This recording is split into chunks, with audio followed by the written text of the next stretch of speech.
Welcome to The Friday Habit with Mark Labriola and Benjamin Manley. The Friday Habit is for small business owners, freelancers, and creatives who are ready to take their business to the next level. Join us as we discover how to apply the strategies we learned to grow our businesses, make more money, and live every day like it's Friday.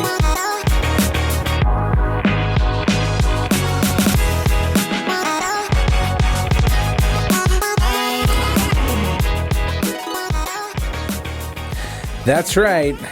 Living every day like it's Friday. How do you live on a Friday? Well, you're more at ease, you're looking forward to something great, and you're expecting an awesome weekend. And typically Fridays are a little quieter because some people are taking it off and the offices may be more empty than usual, and so you just feel a little bit more at ease. And so we just are trying to live like that every single day. And today we have a great guest on our show. Karen Gordon is on the Friday Habit. She's a serial entrepreneur who loves strategy and execution, and she is the CEO of SimpliFive, a technology utilized by Fortune 500 companies and that analyzes teams' work styles to improve collaboration. So, Karen, welcome to the Friday Habit. Thank you, Mark. I'm happy to be here. Yeah. So, you're in Austin? Where are you at these days? I'm in North Texas today. Okay, North Texas. All right. Well, yeah, Texas. But Austin is where we're based. Okay, nice. That's great. Texas is good. They got great barbecue. I've been to like Black's and Franklin's barbecue. Those are all in Austin, but some good barbecue out there. You can't go wrong with Texas barbecue. Are you? Hutchins is right down the road. And that's another really good one. Oh, is it? Okay, nice. Are you from Texas then? No, I kind of grew up all over. I spent a lot of time in Louisiana, but then moved to Maine and lived in Europe. Okay. And I've just lived several places. And then Texas is the place. Why Texas? I came here for a job a long time ago, and then I founded my companies here and just kind of found my way back here after a short stint in Florida. Okay, nice. Yeah, there are a lot of actually beautiful places in Texas, but there are also a lot of dry and hot places with no features at all. I live in Colorado, so every day I drive into work and I see the beautiful mountains. I'm driving home, and the sun setting, and it's just amazing. And so I'm always blessed to see an amazing view. And like I said, there are some great places in Texas, but I've been out to Mount Pleasant, it was like more East Texas, and I've been to Abilene, which is a little bit more West Texas, and Austin and all those places, and it's got its vibe. Yeah, it's definitely a growing area, but that's why I have a cabin in Maine, because I too like to get out into the woods and sit by the lake and kayak and do all those things. Yeah, and I've never been to Maine, but it's on my bucket list of places to go, especially during the fall. I hear it's like magical and very colorful and awesome. Absolutely. I'm heading there Saturday. Oh, okay. So I can't wait. So then how often do you usually stay at a place? So typically I will spend the summers and early fall in Maine. Okay. And then I'm down here for the rest of the year. Okay, nice, awesome. Yeah. And you're married, you have kids, like what's your story? Yeah. I'm married for over 30 years. Okay. I have 4 kids. I have 3 grandkids. Wow, so, congratulations. Yeah. That's so awesome. So and then what about so you said you kind of traveled a lot. Was your dad in the military or something like that? Or what took you from place to place? No, he worked for paper mills. Okay. And at the time, he was the head of groundwood. He was working in Louisiana, and there were 3 different ways of making groundwood at paper mills, and he was the only man in the U.S. that knew all 3 ways. Oh, wow. And so he was recruited by a company in Maine that was owned by, partially owned by the New York Times, and then owned by a Finnish company called Milikoski Oy. And they sent the New York Times Learjet down to pick him and my mother up, and it was fall and beautiful in Maine, and of course she fell in love with it. Yeah. And he didn't really want to go, but they made him an offer he couldn't refuse, and then he ended up staying and retiring and being on their board. Okay, awesome. And so then that's kind of where you get your main roots from is that. So then what about school? I mean, your mom, did she work too, where she stayed home kind of taking care of the family, and then your dad was the breadwinner, and then you went to school? Were they entrepreneurs? Did they have side hustles? Like, what kind of family did you grow up in? Yeah, I mean, so my dad worked in paper mills his whole life, from the time he was really young until he retired. So he was a company man. He was a great leader. He was admired and loved by all of the men that he worked with. And just a lot of wonderful stories that came out of his time working. But he was not entrepreneurial. He was definitely a company man. My mother, on the other hand, she was a school teacher. She taught school for several years, and then she would, find other things. She started an antique business. She started a temporary and part-time services business. She called it Taps of Farmington when we were living in Maine, and so she was the more entrepreneurial of the two, for sure. So you saw that and you thought, oh, okay. And so then was college always like a have to do kind of thing, and that was the trajectory of your life? Yeah, it was absolutely non-negotiable. Okay, yeah. To get that first degree, and then, of course, I decided to go on and get advanced degrees as well. Yeah, so you like school. So then where did the entrepreneurial spirit come from, and when was, like, you have kids, so, I mean, in my mind, I'm thinking, was your husband the person who was like, hey, let's start businesses, or were you like, hey, I'm going to, do my own thing and do this? What was that journey like of starting your own thing? Yeah, well, it started early on. So my undergrad degree was in French with an MBA minor, Business Foundation minor. Parlez-vous français? Oui, je parle un peu. But anyway, so I took French for a semester in high school. My teacher was really cute, and my buddy and I were like, we need this credit, so let's take this class. And then after a semester, I was like, I can't do any more than this. Well, I taught high school French for a while, so my journey was it wasn't a straight one at all. Basically, when I was working on my master's degree, I had an undergrad degree in French, and the principal of a local school, I had reached out about doing some substitute teaching, and he found out that I was fluent in French, and so he asked me if I would come and teach, and I thought, okay, why not? I can work on my master's at night, so I did that for 2 years, and that was a really great experience. But then from there, I was offered a job because my master's was English and technical writing, and I was offered a job in telecommunications as a technical writer. Okay. And so that's what brought me to Dallas, was working for Ericsson Telecommunications as a technical writer.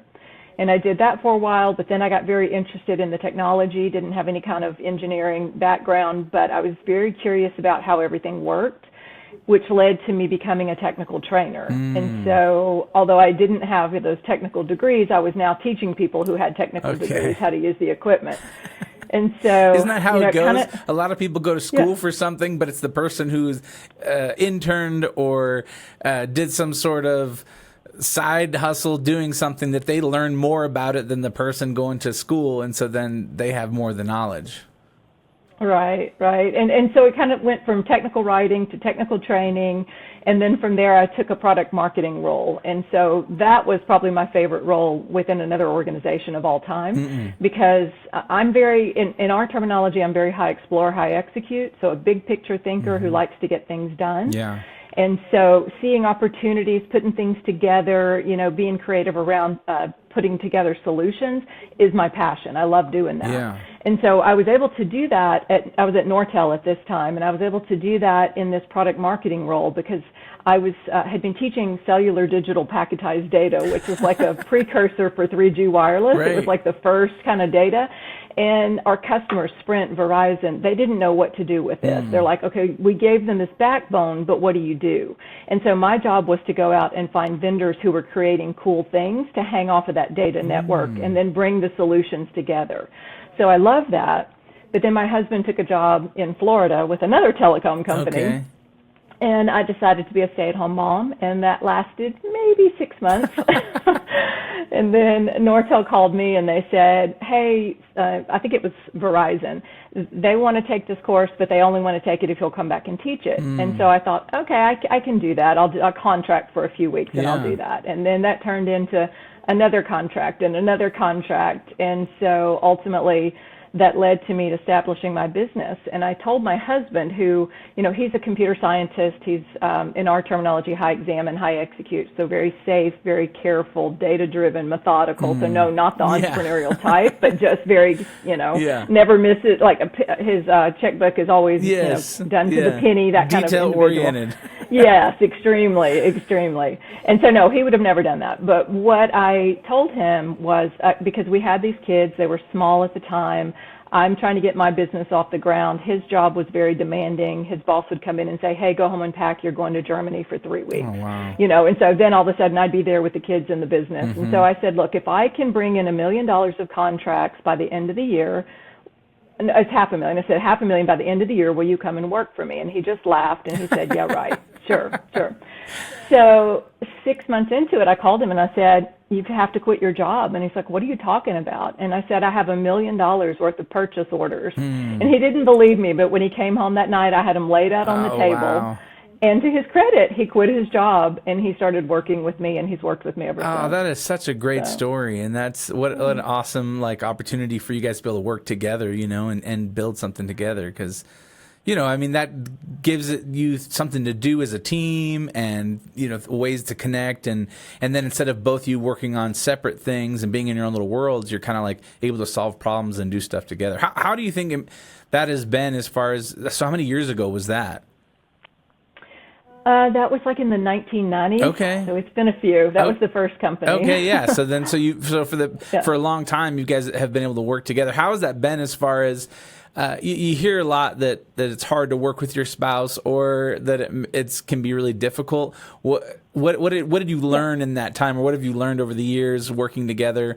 And have you had any contentious times within the business?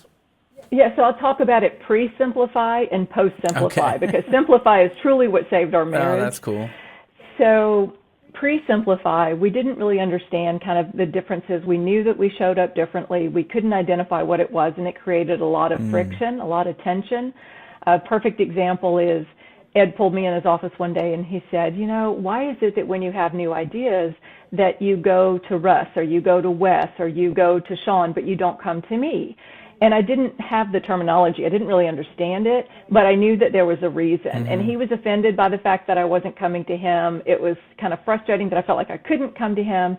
But because Ed is so data-driven, his gift is in finding what's wrong with something. And so when you come to him with a new idea, he's immediately going to tell you 3 reasons why it's not going to work. Right. And you want to play with that idea. Yeah. You want to formulate it. You want to build some momentum. You want to test it. You want to tweak it. Yeah. And you don't want to hear right away, this is a terrible idea. I don't need somebody to be the sandbags to my hot air balloon. Well, I do need that, but I need that when the time is right. Yeah. And that's the difference now that we have the methodology.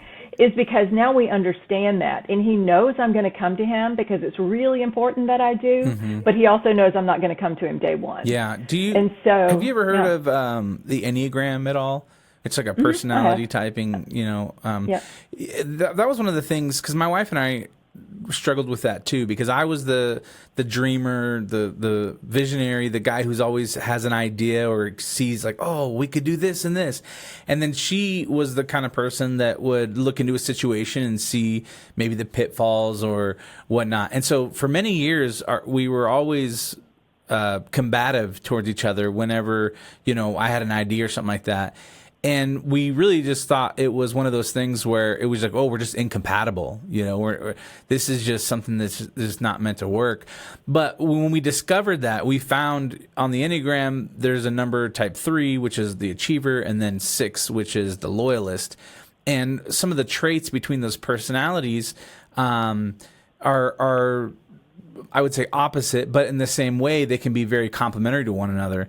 And so that's one of the things, once we discovered that, it was more of seeing those attributes in that person as a gift and something that they bring to the table that maybe I don't necessarily see. And so it allowed us to be, for me to start thinking okay, I have this really great idea. Let me bring it to her to see if she sees any holes in this idea, or maybe if there might be some areas where, I could tighten things up.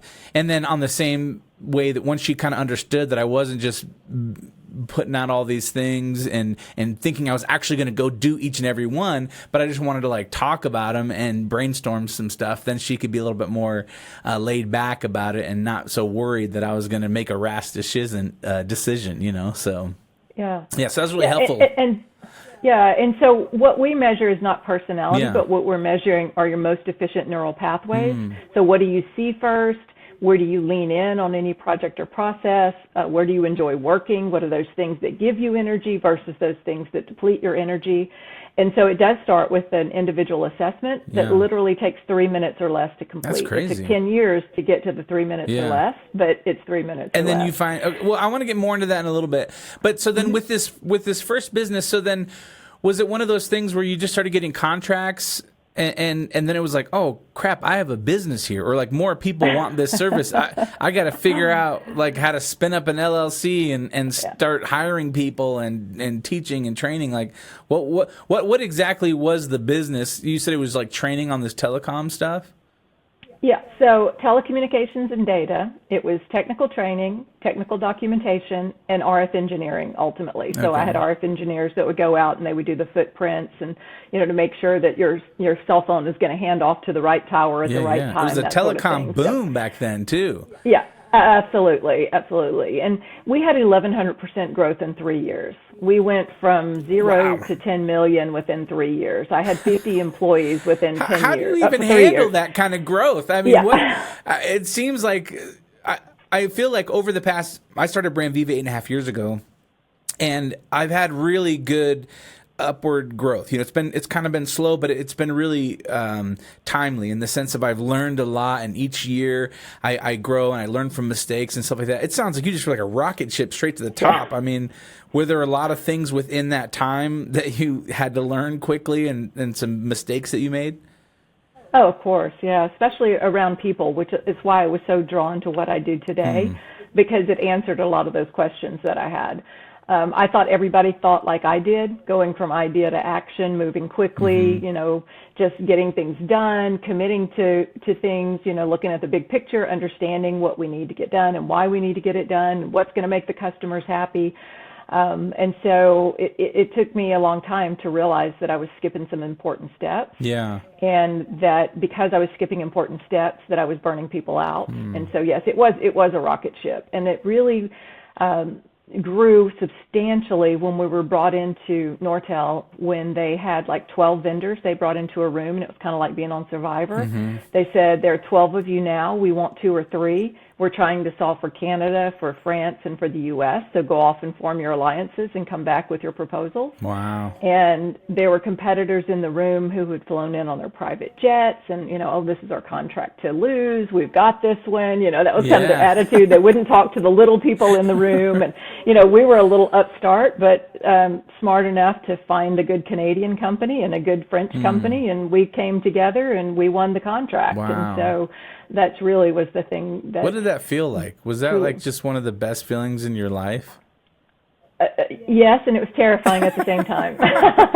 Because you're like, okay, we got it. Now what? How are we going to take care of it? Oh man! But I think that's one of those things that I've learned over the years is just always say yes and always put yourself out there, because sometimes I'll agree to something and I may not know all the details, but I know I can figure it out and I can learn something and grow because of that. And not allow fear to drive you in making your decisions and worrying about if you're going to be able to do it or not, but just believe in yourself and make good decisions and take risks. And I think that always leads to something better. Absolutely. And I'll tell you the first one that happened, which was right before I brought Ed on, was we were asked if we had a class on 3G wireless. And this was before anybody ever knew anything about 3G wireless, and so no concept about it. And I said, of course we do. It's been so many years now, I can be honest and say, of course we didn't. Yeah. And so luckily, Ed, his role, he was in another telecommunications role. He was more of an engineering. And so his job was kind of looking at what's coming up next. So he had some good expertise there. And so he and I stayed up until 4 o'clock in the morning, and we put together a course outline, and we faxed it to AT&T Wireless, nice. And they bought it, and they bought it for 2,000 people from Hawaii to Alaska and every point in between. Wow. So I hired 5 facilitators to go around all over the U.S. and deliver this training that it didn't exist when I sold it, but it existed by the time we had to deliver it. That is so fantastic. What a great story. So then how did you guys operate your household? You're both working together. How did you balance that work life? You're running this successful company that's just taking off to the moon, and then you got your 4 kids at home and doing all that. How did you balance that? Yeah, we didn't get a lot of sleep, because not only did we have all the kids, but they were involved in football and basketball and volleyball and, all the sports and band and theater and just everything that you can imagine. So it was kind of you go here and I'll go there, divide and conquer. But did you and find I've got that this, yeah. did you find that having your own business allowed you to have the autonomy and freedom to say work till 4 a.m. because you could do the things with the kids and get them taken care of and then work in the evenings? Well, that was a core philosophy of that first business anyway. And you've got to remember, like I said, it was in the late 1990s. And the first 4 people that I hired were women who had been in the workforce and chosen to be stay-at-home moms because they wanted to be there to send their kids to school and be there when they came home. And so I saw this readily available workforce of people who were qualified and talented. And I said, look, I don't care if you work from midnight till 6 a.m. as long as you meet the deliverables with high quality and within time, on time. And so that was my initial workforce. So we've always been flexible. That's so and great. We've been virtual from day one. Oh, so, wow. When everybody kind of a couple of years ago had the COVID moment and had to go virtual, we were like, this is a Monday.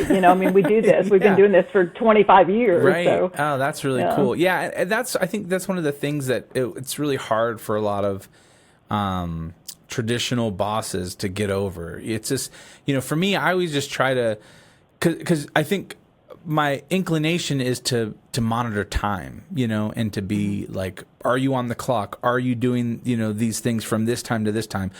But in reality, what I really care about is just productivity. Like, are you being productive with whatever time you're putting towards this? And are you getting what you're supposed to get done?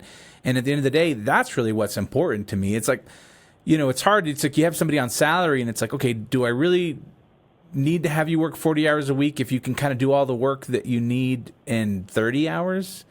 And so it's really trying to balance that, because I think, again, as a leader, you want to squeeze the most amount of resources that you can. And if someone's being paid 40 hours, like, they need to be working 40 hours, butts in the seat. Yeah. I say to shift the thinking around what is it that you're wanting that person to do and in what time frame. So you have to be intentional about how you're managing. You have to have goals. You have to be realistic about that goals and say, okay, if they're working 40 hours a week, what can they get done? And what can they get done this week, this month, this quarter? And you have to be crystal clear in your communication about this is the expectation. You have to follow up to make sure that they're on track and there's no blockers, and if you need to do anything to support them. But it's all about outcomes. That's what you're really looking for. And to me, if they can get it done in 36 hours instead of 40 hours, okay, great. That's fine. I'm not worried about that. I'm worried about what do I need an employee to get done within a certain time frame. I think that's so true. So then, what, did Viacom come to you, Comcast, and they said, we want to buy you for $100 million, and then you're like, okay, here's the keys, and then you started another business? Or what was that transition, from your previous company to SimpliFive? Yeah, well, that would have been great, but the meteoric rise turned into a meteoric fall. It was 2008 timeframe. Okay. It was when the economy went south.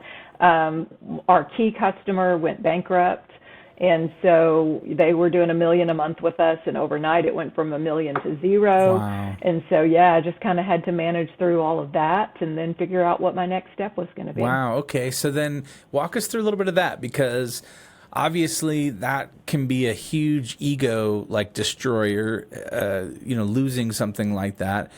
What was it like as far as, did you have some sort of runway? Did people say, hey, we're in 6 months, we're not renewing our contract with you? And so then you had some time to prepare, or did you have to lay off a bunch of people, or what was kind of the,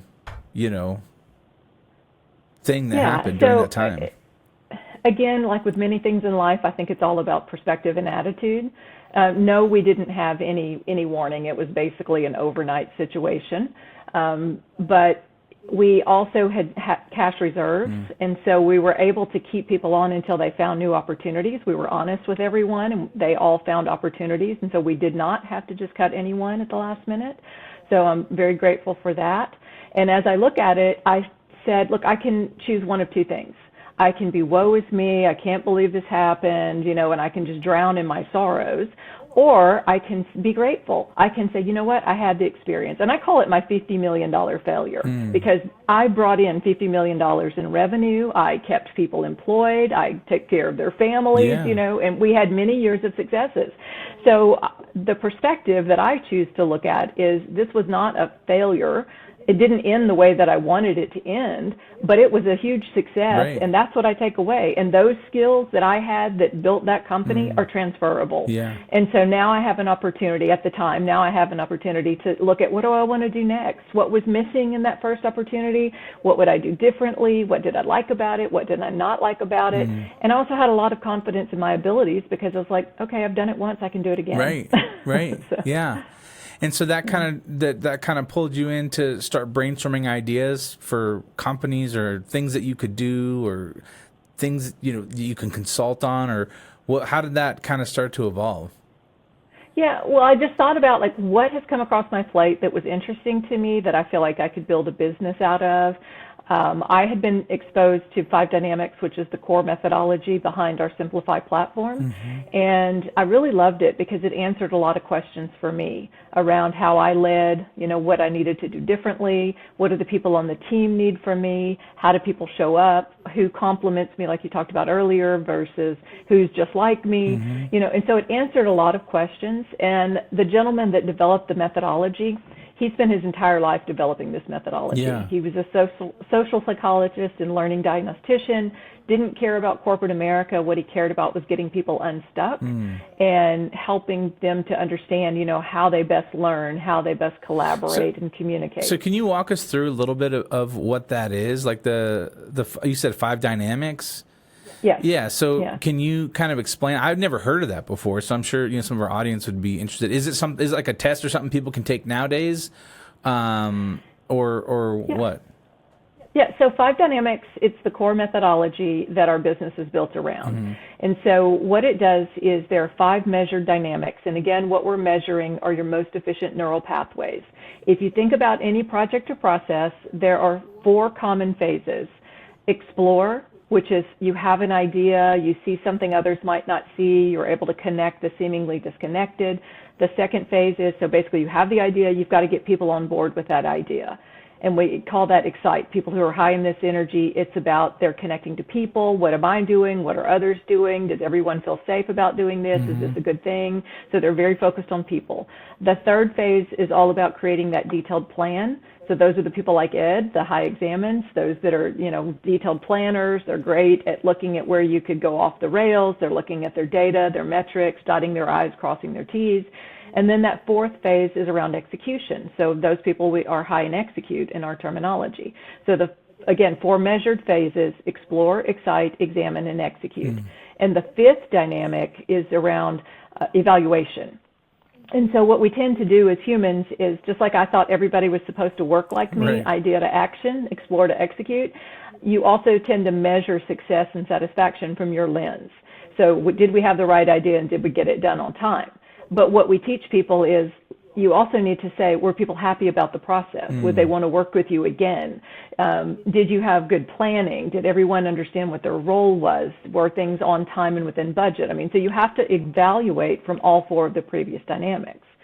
And so companies like LinkedIn, Google, Sutter Health, Kaiser Permanente, Harvard Medical School, Stanford, those are all clients of ours. And so they've applied this methodology because it's not just about yourself, but it's about your team. Right. So I can look at how do the 2 of us work together, and how do I work with my product team versus how do I work with my marketing team. And so there's customized advice and content, and that's really where you start getting the best out of people, is when you value and appreciate their energies, and you're able to kind of put them in roles and in opportunities that align with those higher energies more often than not.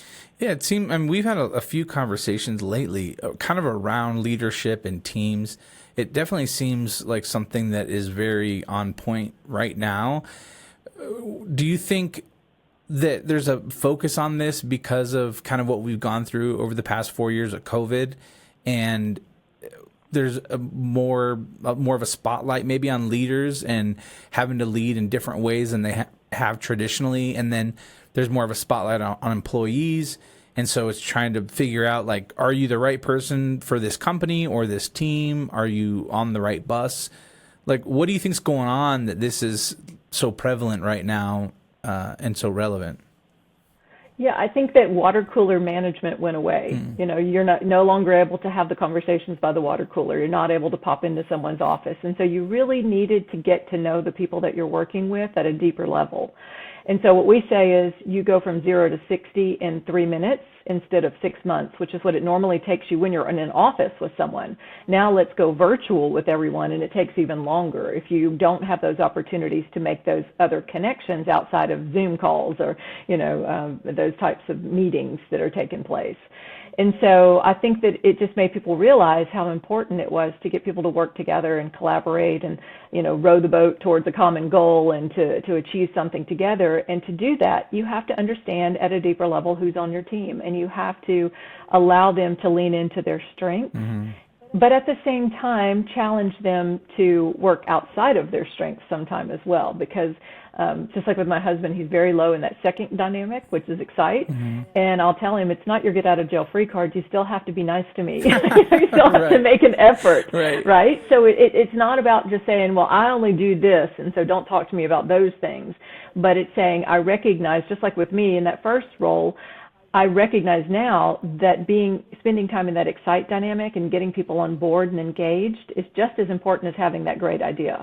And then having that detailed plan is just as important and more important, you know, as executing on that plan. Because if you don't have a great plan, then you get chaos on that execution. So, I mean, what are you seeing? I mean, you talk with a lot of leaders right now. What are you seeing as some of the biggest challenges that leaders are facing? And, you know, what kind of things are helping them overcome those challenges? You know, virtual, live, hybrid, you know, there's still a big question around that, what's working, what's not working. Reforming teams, there have been reductions in a lot of areas over the last few years and trying to get people restarted and building engagement. We're doing a lot of things around resilience. Certainly I've lived a lot of things where I can speak personally to resilience.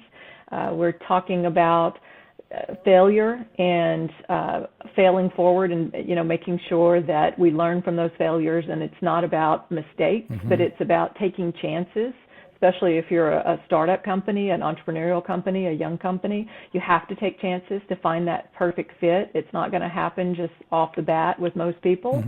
So you have to be willing to try something and measure it and realize quickly it's not going to work and pivot to something else. So those are a lot of the topics that we're really talking a lot about. Yeah, that makes so much sense. What as far as, like, you had said you hired in your first company, you said you hired 4 women, like stay-at-home moms or something like that, and they could kind of work with their own schedule. What, as far as this, I guess the question I have is it seems to me, since you said you've been virtual for so many years, you've probably had to hire people virtually as well. And so how does that work? I feel like I get a lot of sense from somebody when I get to be in the same room with them and kind of see their body language a little bit clearer and be able to connect in a human-to-human way. How have you found success as far as, like, hiring people and working with people remotely, even before it was like the trendy thing? Well, of the first 4, 2 of them I knew they had worked at some of the companies that I had, so that was helpful. Yeah, for sure. But then it's really just having conversations, trying to ask the right questions. What have you done that you're the most proud of, and why were you the most proud of that? You know, you're trying to get to their why. What is that core piece? And of course, now we have SimpliFive, so exactly. That helps Make them as well. take the test and then get them in the right place. And we do look at that, you know, because it's not about competencies. So, for example, I could be very competent in doing high examined tasks. It's about energy. And it's saying that I can do this, but I don't want to do this all the time. Like, I can look at Excel spreadsheets, don't want that to be my job every day, all day, 5 days a week. So, you know, it's not really about ruling people out, but it's about helping them find that fit that works for them, that's going to be, you know, it's going to give them that energy over a sustained period of time. They're going to enjoy being there. It's going to take less energy from them to be in that particular role. Yeah, that's amazing. I'm curious. I'm like, I need to take this test and see, maybe have my team take it, you know, so I can see kind of, where everyone's at. Because it is one of those things where a lot of times as an entrepreneur, you start doing things because they need to get done, and you don't realize that they're so draining to you. Or you procrastinate, and sometimes I'm like, why am I procrastinating on this? Like, I just need to do this thing. But then when I really think about it or analyze it, I'm like, I really don't like looking at that spreadsheet or, running those numbers. So it's like, how do we, figure out what are the things that we are really great at and what are the things that we should probably delegate? And I think that's one of the big things that entrepreneurs face, is that it's hard to delegate too, and especially when you come up being the person that's doing all the things, that you feel like, I'm the person who can really do this the best. And so I don't know if I can pass this off to somebody else or trust that someone else can do it. Yeah. Well, I would say as an entrepreneur, definitely you want to keep an eye on your financials. So what we do is that we have someone who manages the books, but every single week I'm meeting with her and I'm looking at all of the numbers and I'm understanding what we're paying and when we're paying it. Because I think that's really important, not to delegate that completely and just trust that someone else is going to completely take care of that for you. Yeah. So definitely want to stay involved in that. But it is looking at and saying, do I want to be the one who does the day-to-day? Do I want to send the invoices? Do I want to, make sure that we're collecting the funds? No, I don't want to do those roles. Right. But I definitely want to know what's happening and what do we have coming in and what do we have going out and when should we pay this versus that. And, when did you start SimpliFive? 2010. Okay. Awesome. So you're going on 14 and a half years, 15 years? Yes. So with that, how have you seen the company grow? What were some of those early roles that you started? I'm assuming in the beginning, right, you were the person who was facilitating everything and doing all the things. And then at what point did you say, oh, wow, I'm getting so many requests, for us to come in and help teams? Did you start to, make your team larger? Yeah, we started with a team of 4, just right off the bat. So I had some support coming in. I've had this one gentleman that was with me, not my husband, but him as well, that were with me in the other company also. So 20 years of, supporting and working together. So that was great. And they think differently than I do. One is very high explore, examine. The other is examine, execute. I'm a big picture thinker. And so it was really just kind of about the workload and when do we need to continue to add more people and where do they need to be and what are the things we need to focus on. And so 2018 was a big year for us because we developed the SimpliFive platform.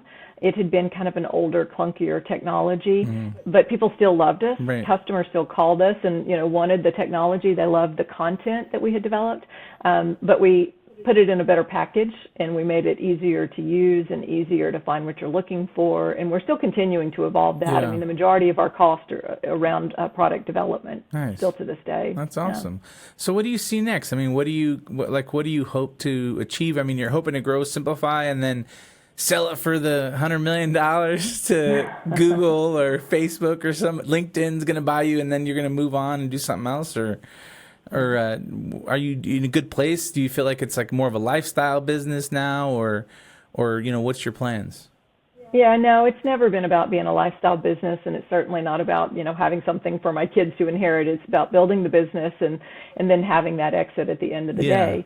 We're looking at more partnerships now. We just recently signed a partnership with UKG, which is, they've got 90,000 customers. So it's a great opportunity for us, and we're going to be continuing to pursue additional partnerships in that space as well. And we are adding AI capabilities within our software, so we're excited about that cool. too. Nice. So we're kind of at the early stages of some of that, but it won't be that long before we have something. That's great. What do you do for fun? What kind of recharges you? What's your go-to when you want to just relax? Well, in Maine, I kayak. Okay, nice. We're on the little lake there, and I, get up early in the morning and just kayak the lake by myself. I love that. I love to go hiking. When I'm in Texas, it's more of just, hanging out with friends or going for walks. I have 2 dogs that keep me pretty busy. Nice. So, are all your kids kind of all over the U.S. or are they centralized in Texas?